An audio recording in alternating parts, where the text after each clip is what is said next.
So it's Comic-Con weekend. We have a lot of announcements coming out of the DC camp as well as the MCU camp, including the end of Phase 4, the lineup for Phase 5, a new She-Hulk trailer, and yes, of course, I think the big announcement of this past weekend is the trailer for Wakanda Forever. This is a movie that I've been highly anticipated. Black Panther is a very important movie for me and my channel, and I was really looking forward to this trailer and what was going to be in this trailer. Hey everybody, welcome back to the channel once again. I am Robert Storm. If you guys found me for the very first time, please do me a favor, smash that like and subscribe button. So yeah, I was extremely curious about this trailer and when we were ever going to get this trailer, and long behold, they decided to release this thing at Comic-Con.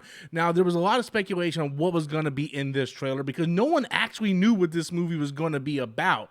That's the thing. Nobody knew what this movie was actually going to be about. There was all kinds of theories, speculation. Is Shuri going to be the new Black Panther? Is Namor in it? Is Doctor Doom in it? Well, it looks like some of these answers or some of these questions have in fact been answered, because it does look like that Namor and the Atlanteans are in fact in this movie. We see a lot of the Atlanteans. We see what looks to be Namor, and it doesn't look like Shuri's going to be Black Panther.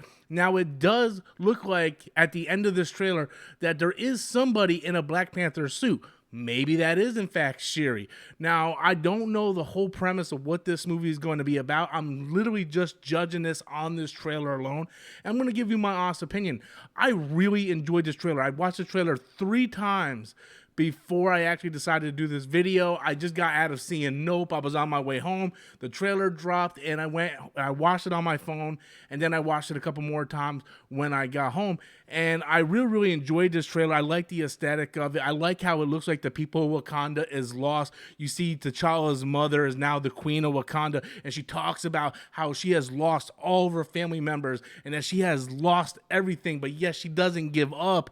And I felt like the message is really powerful, and I think the cinematography and the scenery and the way everything looks, it doesn't tell you much about the plot of the movie, but it looks like everybody is just kind of lost. Like a lot of people who are fans of Chadwick Boseman and his character T'Challa, when they were lost after his, passing of fighting cancer, and there's a whole lot of stuff going on in this trailer that I think was very moving and touching, and I really enjoyed that. And it looks like this is going to be a conflict between the Atlanteans and the Wakandans, or the people of Wakanda rather, and mostly I would assume their ideology, and how they go about living in certain ways and whatnot, and how that's going to kind of take place throughout this movie. I think it's going to be very interesting. We see a glimpse of Riri Williams with Shuri. You see her hammering out like Tony Stark did in the cave, hammering the metal, and you see it's an Iron Heart, which is, her character Ironheart, which she is like a Iron Man type character in the comics. So I thought that was very interesting. I mean, I have concerns for the movie because I do think there's a lot of stuff going on in this movie. Going with the whole death of Chadwick Boseman in the universe is T'Challa, the death of T'Challa. They're fighting with that. They got to figure out who the next Black Panther is. We got establish the Atlanteans versus the people of Wakanda, Ironheart, Riri Williams. Like, there's a lot of stuff going on in this trailer, and I don't think that's a negative thing at all. I do have complete faith in Ryan Coogler. I have not seen a Ryan Coogler film that I did not enjoy. I think the dude is just a class act director, fantastic director, and if this movie and the problems that faced this movie was in the hands of any other director, I would actually be really concerned. But since Ryan Coogler is such a fantastic director, I definitely think that he can steer this ship in the right direction. And he had a lot on his plate. This was something that no one expected to happen, that Chadwick Boseman passed away. So he has a lot he had to juggle with this movie. And like I said, if this was another director, any other director, I mean, I can only count, there might be like a handful of directors that I could actually say, dealing with everything that they had to deal with the production of this movie, I would be concerned with this movie, and there's only like a handful of directors that I think could be able to pull that off, and Ryan Coogler I think is definitely one of them. He's in the top tier directors that I think can really pull off all the problems that they had, pre-production of this movie and going into filming this movie. I think Ryan Coogler can pull it off. I think the cinematography, like I said, the scenery and the cinematography just looks absolutely fantastic, and we got our first taste Wakanda Forever and what it's going to be. It's going to be released this coming November. And according to Kevin Feige, I believe they said at Comic-Con that this is going to end Phase 5 or Phase 4 rather.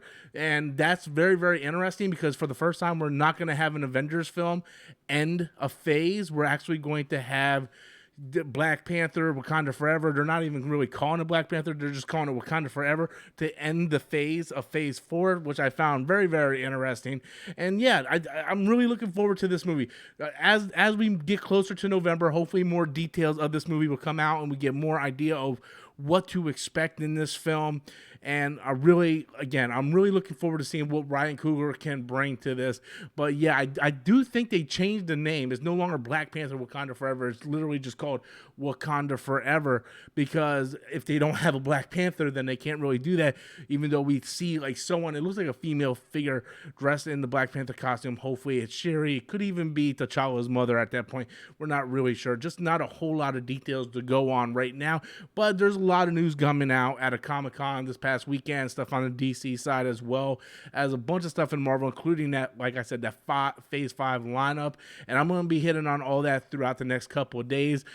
Super late now. It's already past midnight, but I wanted to give you my thoughts on Wakanda Forever because that movie does play a huge part into my channel and what made this channel so successful. So I want to thank each and every one of you guys for staying up with me, checking out my thoughts on the Wakanda Forever trailer. I want to know what you guys think. What are some of your theories? Did you like the trailer? Leave those comments in the comment box below. And until next time, as always, I'm Robert Storms, and that's my opinion.